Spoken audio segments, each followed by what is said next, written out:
ordered the large piece of plate glass, the tempered glass for the breadbox water heater, and they told me that the edges are very susceptible to breaking. The edges are, if you snag the edge, the whole thing can shatter, which is pretty much what I found out to be true just the other day when I was cutting that big plate that shattered. So what I'm doing is, you know me and repurposing. So I'm repurposing these, it's just shelving liner that you put in your drawers, drawer liners. And I had some strips that I found tucked away in a drawer somewhere. What I'm doing is making a cushion for the glass to rest on so the edges don't get messed up. And then using the T-square again. The T-squares come in handy for a variety of things. It's similar to a carpenter square. I've seen a carpenter has a square that looks like a T-square. It also has like a little elbow one, but anyway, I'm laying the T-square down here, and I'm running my rotary along the edge to cut off the unevenness. I'll do that on both sides, and then I'm going to cut the that wide piece in half, because the width of the ledge that I'm putting this on is only about this wide and not this wide. I'm running a little bead of that Fireblock silicone sealant along the edge, and then putting my cut to fit pieces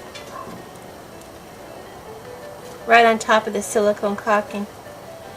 That'll form a little cushion for that glass. I'm studying the way the sun is hitting. This is mid-morning, and I'm looking at the tank, seeing where the shadows fall.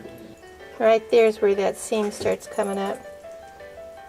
There's that seam. So if I get it back, right there's a good spot to angle the lid. So now I'm going to figure up arms in the side to keep it at that angle for the winter. Looks like it's about 15-20 degrees off the center. So here's my pieces that I'm going to try to do something with. These are leftovers from that glass that I tried to cut. And I have these two metal brackets.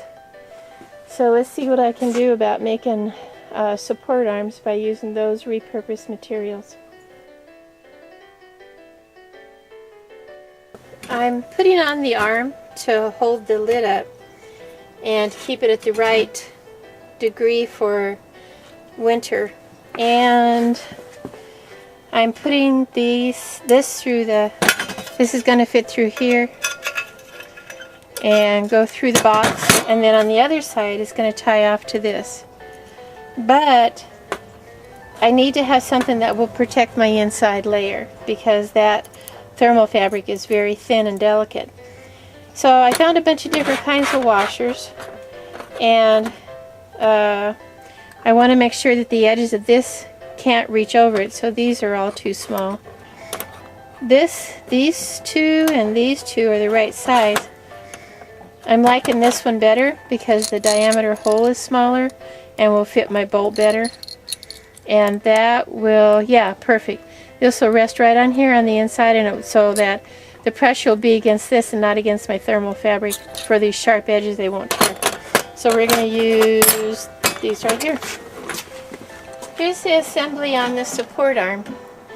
You got your long bolt here, your assembly arm. There's a little washer right down in there that'll help give the arm some leeway to move up and down. And then on this side will be the big washer to protect the thermal lining, and then your whatever the heck this is called. I know this goes through walls. You're supposed to drill a hole and then it opens up and you screw and pull it tight, but I have no idea what that name is. If anybody knows, make a comment, leave it, educate me. Appreciate it. One of my great guy friends was teaching me about bolts on the outside, using them on the exterior. And I remember him saying that there has to be a vertical slit run this way. If you run it horizontal, you know, rain and stuff can collect in there. Might be a small point, but just something I thought might be worth repeating.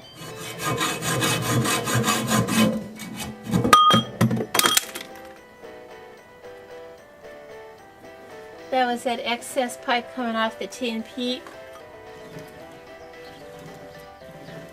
It's working just fine.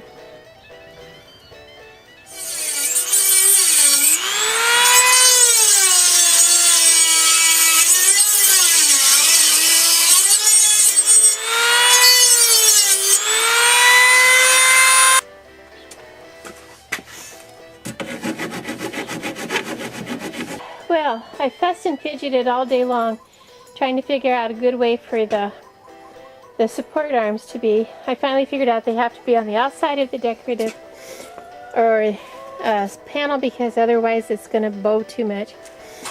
And this is one arm down. When the lid is supported, these come in this way and they hook up into that little clasp right there.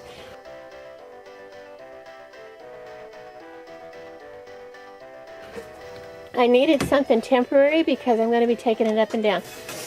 It swings around and then the lid comes forward and the little hook goes into that bracket right there. And that keeps it from coming down, for that'll be the winter position.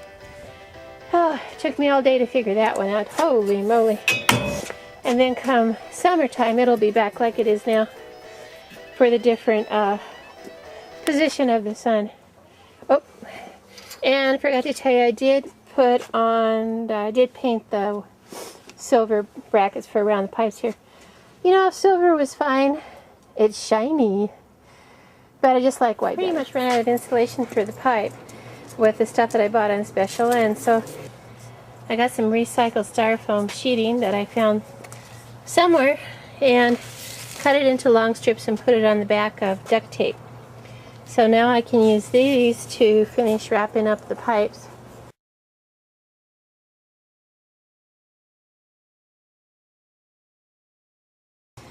I also am wrapping all the SharkBite connectors because they are susceptible to freezing and cracking.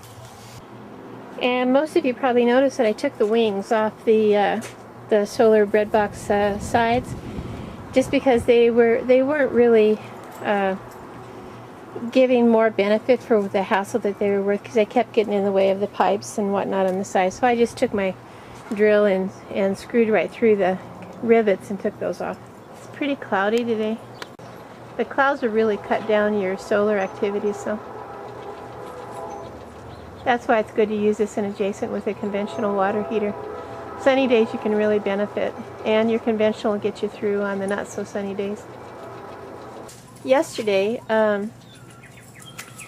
I got a call from the glass place, and he said that the glass was in. So went over there and picked it up and drove like 20 miles an hour all the way back home.